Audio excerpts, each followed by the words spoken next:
Hello, this is HT Wingnut, and today I'm bringing you a review of the Asus UX430UN thin and light laptop.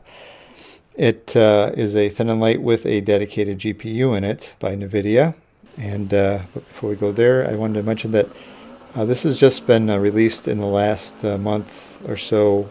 It's available in the USA, at least. The only place I've been able to find it is at Costco.com. It runs about $1,000. Actually, it's on special right now for $1,000 from Costco.com until November 22nd, 2017. I'll leave a link in the description if you want to go ahead and see if you can get a hold of one of these. It's the only place I've been able to find it. But it is basically an updated model from the previous versions, which they typically would have a ULV CPU and some low-end dedicated GPU. The last one, which I even own, is the UX303, which has the 940M GPU, which is less than capable. It gets the job done, but not a whole lot better than that. A whole lot better than an integrated chip these days. So this new Nvidia GeForce MX150 is a welcome addition. But going on from there, other specifications real quick. It does come with the Intel Kaby Lake R i7-855U CPU. It has a 15 watt TDP, the 1.8 gigahertz base clock, whatever that means, but it does boost to 4 gigahertz, and it has 4 cores and 8 threads, so it's a pretty capable CPU. It does run at 4 gigahertz when it's idling or very low tasks are running in the background.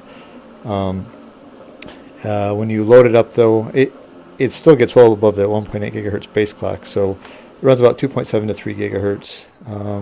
Stock system setup, though, it can get kind of toasty, running maybe about 90 to 95 C. It will thermal throttle eventually, but there are ways around that, and I'll show you that in this video as well, because it does support Intel Extreme Tuning Utility to some extent, so you can actually adjust voltages, undervolt, and also manage the TDP a little bit better so that you can get a consistent clock speed and maintain your temperatures at a reasonable amount, like under 90 C, and it doesn't thermal throttle. Going from there, though, this also comes with 16 gigs of LPDDR3 RAM at 1866 megahertz, and it's let me note that it is soldered on. Same thing with the CPU and GPU; they're all soldered components on the system, so they're not changeable. But the RAM is also soldered on. So there are apparently 4 gig, 8 gig, and 16 gigabyte RAM variants of this machine. So my recommendation is at least get the 8 gigabyte because you can't upgrade it, but if you can get 16, might as well go ahead. But chances are you might only be able to find this one version with 16 gigs anyway. So that being said, this 1866 megahertz RAM speed doesn't seem to affect CPU performance really, and it shouldn't. I mean, Intel CPUs and even this limited GPU don't seem to be affected much by the little bit slower clock speed RAM. Storage, it actually has a removable M.2 SATA 80 millimeter 512 gigabyte SSD, again M.2, and this one has a SanDisk X400 512 gigabyte version in here. That is removable and replaceable as long as it's a SATA version. Well, I guess you could put an NVMe version in there as well, and it should, but it'll down clock to or down speed to a SATA version. So it is not NVMe capable. Continuing on, though, it does come with a it's a 13-inch form factor, but it actually does. Let me adjust the camera here a little bit. It actually does come with a 14-inch diagonal LCD. So they managed to pack a 14-inch in a typical 13-inch form factor. And it's actually a pretty nice LCD as well. It's a 60 hertz panel, IPS. It's 1080p, Full HD, 1920 by 1080, however you care to spec it.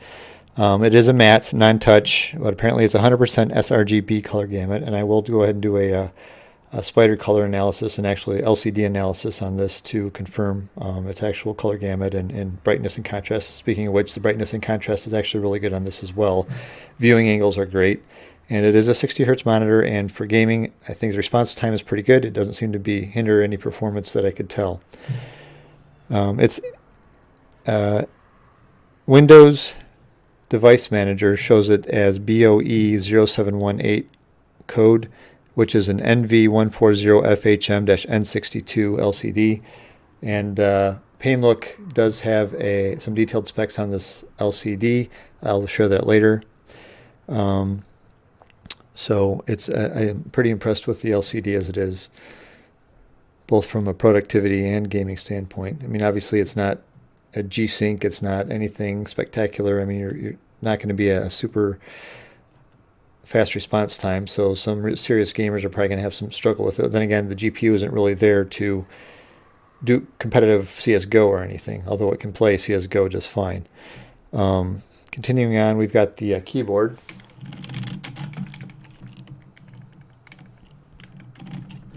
Which, as you can see, is a chiclet style, and it's pretty quiet to the typing. You see a little bit of flex here.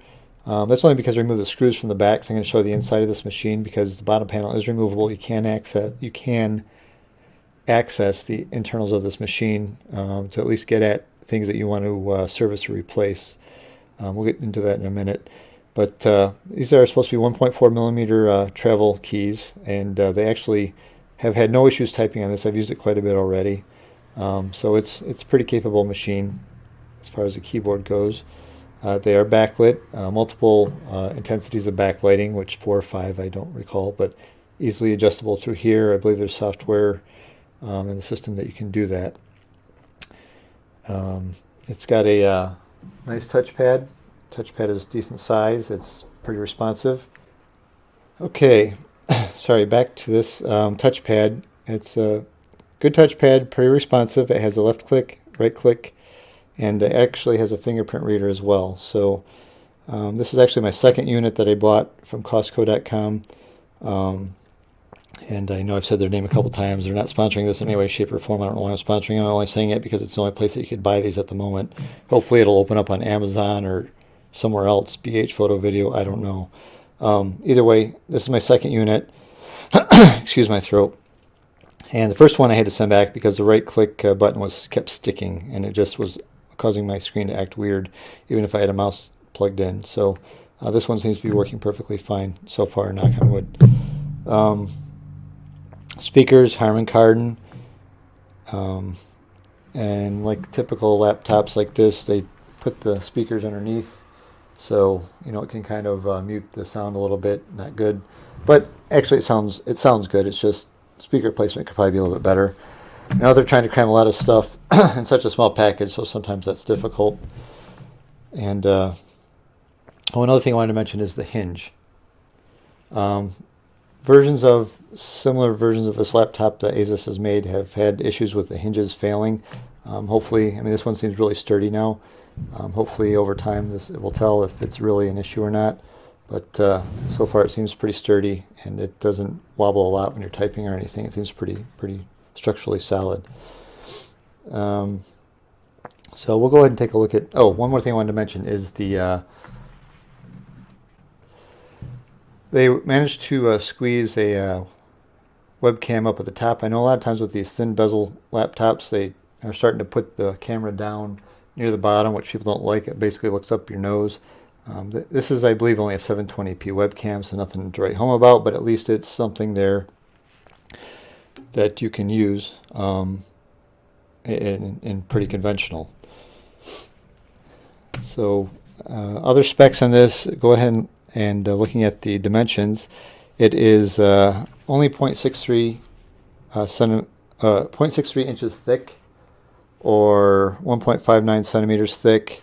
It comes in at 32.4 centimeters wide, or 12.76 inches, and it is 22.5 centimeters deep, or 8.86 inches, and the weight is apparently 1.25 kilograms, or 2.76 pounds, so it's pretty light too, for all that's packing in here. Ports are on the system. Going around on the right side, you can see you got the power light, the battery light, the SD card slot, and this is a USB 2.0 port. I'm assuming that they just expected people to plug in a USB dongle for mouse and keyboard or whatever on there, which is what I use it for.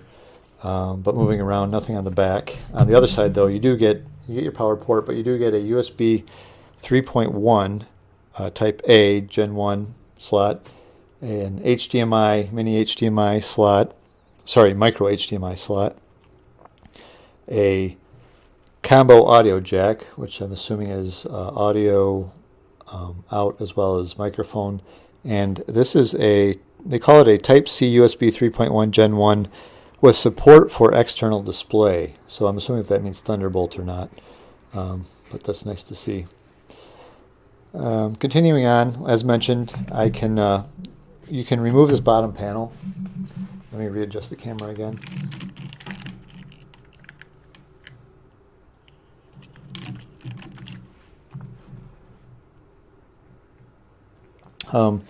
There are 1, 2, 3, 4, 5, 6, 7, 8, 9 T5 Torx screws.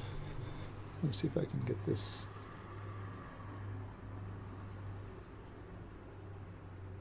There you go. T5 Torx. And then once you get those removed, there's 2 Phillips head screws underneath these bumpers here. So don't think once you get all those off, you start to pry on it, you could bend this aluminum. That's the other thing, is this is all aluminum. Bottom panel, actually this whole thing is pretty much seems like aluminum. This feels like more like, it's like aluminum. And then this top lid. The other thing is this comes in, apparently it's supposed to come in multiple colors like blue and gold and pink or whatever. I've only been able to find the silver, but it looks pretty nice, brushed aluminum. And it's like a matte brushed aluminum on the bottom. So I'm going to go ahead and open this up, and obviously I've removed these screws over here already. I just have these 2 left to remove. And then, as noted, you got to be careful with these bumpers here. I've removed these multiple times, so these will come up easy for me now, but before I had to kind of pry a little bit more. But they come up, poof, and you can see the screw head right there.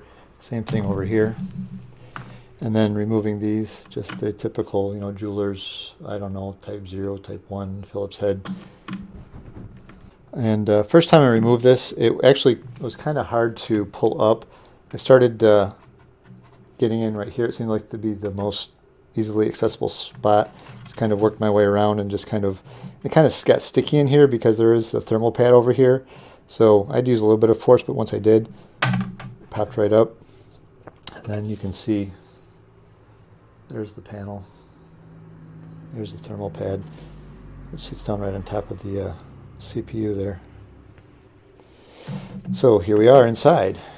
Obviously, before you change anything out on here, start messing around inside, obviously you want to disconnect the battery. Just to let you know, to disconnect the battery, this little metal bar here, maybe I can zoom in. This little metal bar here just pulls back. I'm not going to do it. It just pulls back, and then this connector just pops up. So you pull that back, and then you can just get in here with a tool of some sort and just pop it up. I recommend doing that obviously before you touch any of these components and start messing with them. In any case, you can see here the battery itself is actually a pretty good size. It's 50 watt hour.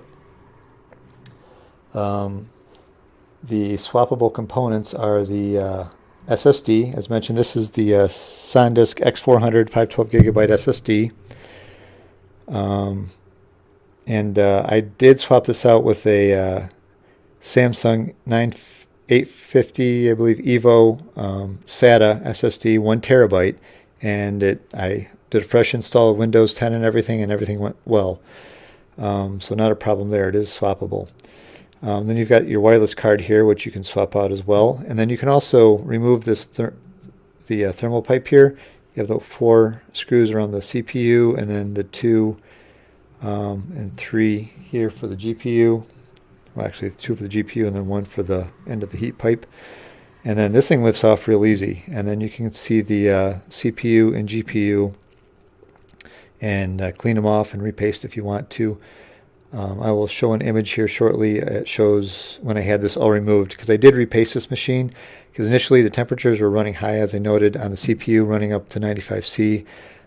Repasting it helped delay getting there a little bit, and it did make the CPU run typically a little bit cooler, but only by a degree or two. It may have just been placebo there. So up to you if you want to repaste it, but I typically do just because I'd rather know what kind of thermal paste I'm using, that it's done right.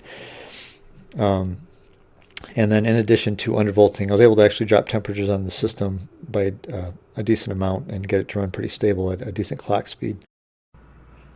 Okay, so here we have an image of the motherboard with the thermal pipe removed, and you can see the thermal paste on there still. And next image here, you've got the heat pipe itself.